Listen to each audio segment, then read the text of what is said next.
Hello, good morning po. Happy New Year. Happy New Year and happy happy horse year po sa atin lahat. Ito po yung aking mga ginawang sabon last year ng mga bandang November. Ito November. Ito naman po noong December. Ngayon, ito po next week pwede na siyang gamitin. Kaya nga lang medyo malambot pa siya. Mas maganda kung 1 month more pa para totally yung moist niya lumabas na sa loob ng sabon at maging matigas. Ano po? At ito naman po, yung aking ginawa nung last month na sa aking palagay, ito sa loob ng 1 taong kung paggagawa ng sabon at iba't iba pang mga cosmetics na gawa sa mga natural na pamamaraan at mga natural na ingredients. Ito pong sabon na ito ang sa aking palagay ang pinakamaganda na nagawa ko sa loob ng 1 taon. Ano po? Ito naman sabon naman po na ito. Wala pa siyang amoy. At yung nakikita po ninyong orange at pink na yan po yung natural glaze na maganda po sa balat. Na ginagamit din po yan sa mga spas, sa mga sa beauty parlor, yung mga nagmamassage sa mukha. Yun po. At saka ginagamit din po yan nung araw pa nila Cleopatra, nila sino pa yun? Pa yung mga masikat na magagandang kilalang mga royal blood nung araw. Ang alam ko lang po talaga si Cleopatra. Itong mga clays, itong pink clay na yan ang ginagamit nila noong araw. At ito naman po, meron po siyang 3 klase na natural coloring na inilagay ko. Yung meron po siyang natural clays na kulay pink. Tapos yung pong alka root. Andun po, tinatamad po akong tingnan eh. Basta yung 2 klase na yon at saka yung beetroot. Beetroot po, gulay po kasi yun eh. Alam po naman ninyo yon, di ba? Yung po 3 klase ng natural color yung inilagay ko niya. Kaya ang kinalabasan po niya, napakaganda ng pagiging pink niya. Pero actually, mas gusto ko po sana yan gawing iswear. Kaya nga lang po, hindi po naging maganda yung pagkaka-blending ng kanyang pagiging iswear. So, ang ginawa ko, hinalo ko na lang pinagsama-sama ko na lang yung halo. Total ka kung ganun, maganda naman yung kombinasyon ng mga inilagay kong natural coloring. Kaya, hinalo ko na lang. Tsaka kasi, kung i-swear po kasi sila, swear po yung alam po ninyo yun, Kung gagawin ko siyang swirling, kasi kung sa susunod na gagawa ako, baka hindi ko na pumakuha yung ganong estilo ng swirling niya. So, ang ginawa ko na lang siya ng 1 color. Para at least, kung gagawa ulit at marami ang nagkagusto, sigurado ko naman magugustuhan nila yan. Meron po akong isang secret yan. Alam po ba ninyo ang isang secret ko yan? Ibubulong ko po sa inyo. Snail extract. Ano po, hanapin na lang po ninyo yung snail extract kung ano po yun. Ano po, at saka meron po siya, yung snail extract na yun, meron po siyang kasamang, 100% hyaluronic. Yun po, 100%. Narinig po ba ninyo ako? Ito po yun, ito. At saka po kasi, kung halimbawa pong nagustuhan ito ng mga consumers ko, ng mga customers ko, itong sabon na ito, hindi ko na po ulit magagawa yung ganong estilo ng swirling. Kaya ang ginawa ko, winan color ko na lang siya para halimbawa marami ulit na mag-request, hindi na ako mahihirapang gawin siya yung estilo ng kulay niya, yung estilo ng design niya.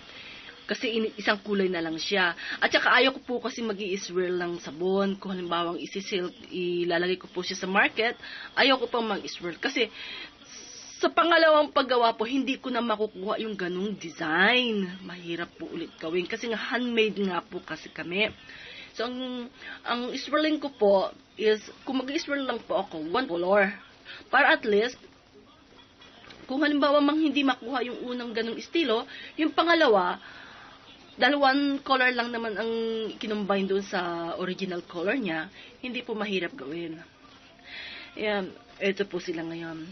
Ito po ang amoy po niyan is super blending ng tatlong klaseng essentials oil. Ito po, relaxations, at saka, ano pa ba? Yung rosemary po, ano ba yan?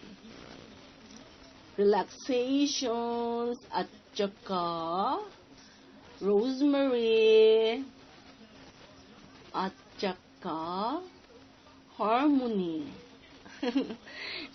Pasensya po kayo sa akin ngayon. At medyo sinusumpong na naman lang ako ng aking allergies. Kasi nung nakaraang araw, nung January 1 po kasi, tingnan po ninyo yung aking lamesa. Punong-puno po yan. Iba't ibang klase. May mga iba't ibang klase. Pasensya na po. Table ko po yan. Yung mga gamot po na hindi ko naiinom. Actually, ito, nung last year kasi, medyo sa mamang pakiramdam ko, nagpa-doktor ako, binigyan ako ng gamot sa lagnat. Hindi naman ako nilalagnat. Mababa lang naman po kasi yung temperature ng aking fever nung nagpa-check up ako. Kayang-kaya na sanang paglingin ng aking natural power yun. Syempre, doktor, gustong kumita. Binigyan ako ng gamot sa lagnat, pamumog, pambaba ng fever, ayan. Hindi ko naman po naiinom pa yan kahit na isang beses pa. Pero sayang naman baka mamaya lignatin ako. Kasi nga sama ng pakiramdam ko ngayon. Dahil nung isang araw, ayan, unang-una, yung kaibigan kong Haponesa na nagkita nga kami nung January 2, nag-walking kami dyan, ng 2 oras. Bumili po siya sa akin ng isang lipstick at saka ng ito binili po niya yan. Bumili po siya niyan. Dahil nagustuhan po niya yung amoy. Umbala ko sana talaga na sa kanya. Regalo ko na lang sana sa kanya. Yung New Year's gift ko sa kanya. Nahihiya naman siya sa akin. Dahil ang sabi niya sa akin, Elaine, sabi niya sa akin, Eli, sabi niya gano'n, kakahiya naman sa'yo, bagong taon. Sabi niya gano'n. Benamano ako. Sabi niya gano'n, kunin mo na lahat ito. Sabi niya, huwag mo na akong suklian. Kaya ito po yun. Ngayon, hindi ko po ginagalaw kasi akin po yan. First, ko po yan, benamano ko nung 1 taon. So, ko yan, panglaki ko yan. Sabi po, ang bait na tao. Naiya ako. Pero, sabi ko, sa bagay, tama naman din siya. Dahil sa susunod naman, kahit hindi naman po siya bumili, binibigyan ko naman po siya. Kapag nakikita kami, tumatawag siya sa akin. Ano po siya, disabled po siya. Yung, medyo may kapansanan po talaga siya na, yung mga kamay po ba niya, yung medyo baluktot. Pero nakakapag-drive siya, mabibilib kayo sa kanya. Matulin pang magpatakbo ng sasakyan sa akin. Ako ang ninenervyos pag nakasakay ako sa kanya. Grabe, sabi ko dahan-dahan. Sa kanya okay lang naman yun. Diyos ko, sabi ko gano'n. Kaya ayaw ko sumakay sa kanya, natatakot ako. Tapos po, siya nga po pala, ito yung ginawa kong yung ginawa kong coconut oil,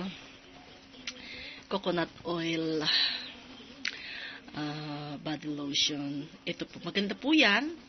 At napakabango. Kasi nga yung coconut oil na ginamit ko is fresh na fresh. Ngayon, ginawa ko po ito talaga para lang sa sarili ko. Kasi nga, taglamig, nagdadry ang balat natin. Ngayon, ang ginagamit ko naman po kasi sabon na ginagawa ko na lang. Kaya, hindi naman talaga siya totally dry. Kaya nga lang, syempre, mas iba pa rin yung applyan mo siya ng lotion kung medyo maarte kang katulad ko.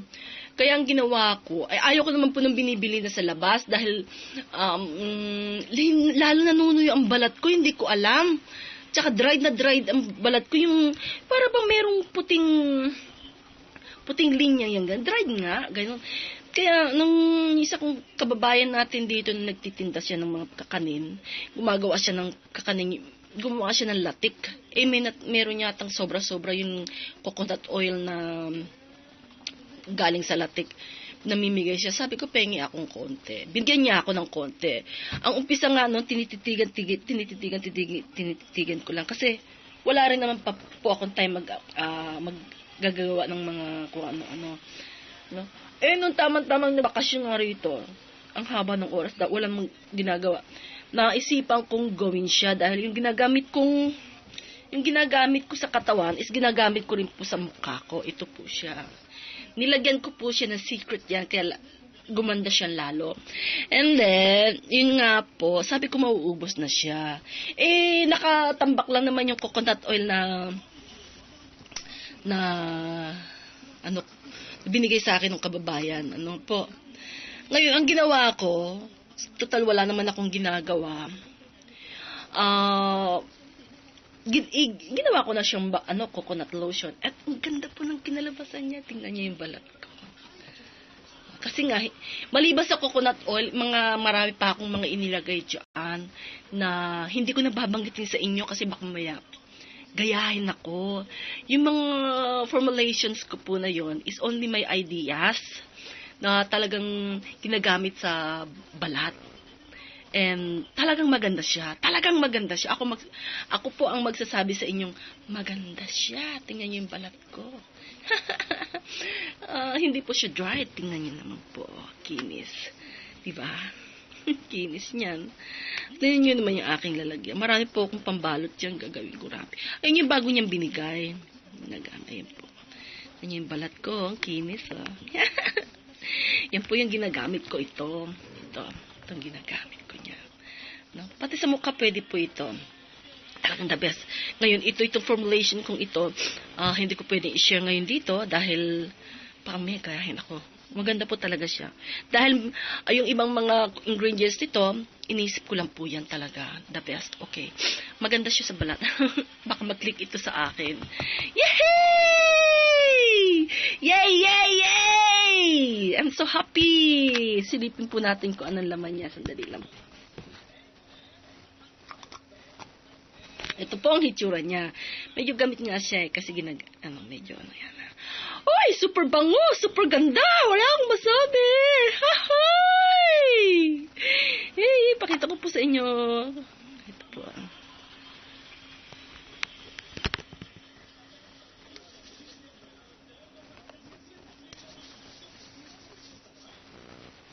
Tingnan ninyo. Ang ganda niya. Ang ganda niya. Ang bang pa niya. Kasi nga may mga essential oils ako tatlong klaseng nilagay dito. Talagang pang-relax. Meron din po siyang lavender pero yung dalawang klase wala po rito sa loob niya. Diba po? Kaya ito po, kasi ang dami ko na pong ginawang mga body lotions. Meron din po akong ginawang, ito ginawa ko po ito. Ito po ginawa ko. Pero, ito, hindi ko pa nagagalaw kasi marami siyang nagawa. Yung isa nilagay ko rin sa ganitong lalagyan. Ngayon, nando sa labas, hindi ko na ginagamit kasi nga ito, mas nagustuhan ko talaga ito. Ngayon, ito pamimigay ko na lang po. Hahatiin ko yung 20 tao po kasi ang napangakuan ko niyan. Next week ko na siya ipadadala. Gagawin ko na siya ngayon at para naman ma-distribute na at magamit na ng mga tao. Isang taon ko pa po sa kanila na ipangako. Baka isipin nila nagsisinungaling ako. Hindi po ako nagsisinungaling. Natama lang po talaga na meron pa akong mga ginagawa. At natama pa man din, sumama pa yung katawan ko bagong taon. Dahil naglakad kami nung February. Oo nga pala, hindi ko na naituloy yung sinabi ko sa inyo. Naglakad kasi kami nung January 2 nung kaibigan kong unang buwan naman ko ngayon. Buwan naman sana dumami siya. Dumami para marami pa akong magagandang natural beauty products para po sa inyo lahat. Ang lakas ng hangin. Grabe. Pero kaya ko naman yung lamig. Kaya lang yung hangin, nung umpisa hindi ko siya nararamdaman sa ilong ko kasi nakamask nga ako. Siguro sa sobrang lakas ng hangin, nakakalusot pa rin doon sa mask ko. Nakakapasok sila sa ilong ko, sa butas ng ilong ko. Ngayon, doon sa pinakahuling-huli na doon na rin kami nag-lunch kasi sa paglalakad na meron kasi maliit na park doon. Kumain kami doon. Siyempre, kailangan magubad ng mask dahil kakain tayo. Doon na Nagsamantala na ang maraming hangin at alikabok sa butas ng ilong ko, ang pagkapangit-pangit naman. Aba, kinagabihan, nakakaramdam na ako ng parang nahihirapan na akong huminga. Dahil may allergic nga po kasi ako. Allergic po kasi ako sa alikabok, mga kung ano-ano. Arte-arte nga ng ilong ko, wala namang kagandahan. Hindi naman siya kagandahan. Ano po. Kaya nga, naiinis ako. Dami ko naman tinetik na vitamins, pero talagang hindi siya gumagaling. Kailangan talaga precocious ingat talaga sa mga bawal sa ilong ko talaga. Ngayon, yun nga, hanggang ngayon, hindi na gumanda katawan ko, kaya parang ngungo ko. Sa isang buwan dito sa Japan kasi, panahon ng pollen. Ayaw ko rin nun. Ayaw rin ng katawan ko nun. Ayaw din nila nun. Kaya sacrifice talaga ako. Masakit na naman ang ilong ko nito. Ang sacrifice. Kaya ang iniisip ko, paano naman ako makakagawa pa ng mga mararaming products para sa aking mga customers, clients, mga, oh my gosh, sayang naman. The best po, bilihin ninyo. Hindi po siya mura, pero kung makikipagsapalaran kayo sa pudpud ng chemicals, mura-mura po ito. The best! Hello! Ang ganda niya! Look! Pag taglamig po, ganis siya, medyo hard siya, no? Pero, ewan ko lang po pag tag-init na kung anong magiging hitsura niya. Gusto ko nga rin pong, tingnan ko anong magiging hitsura.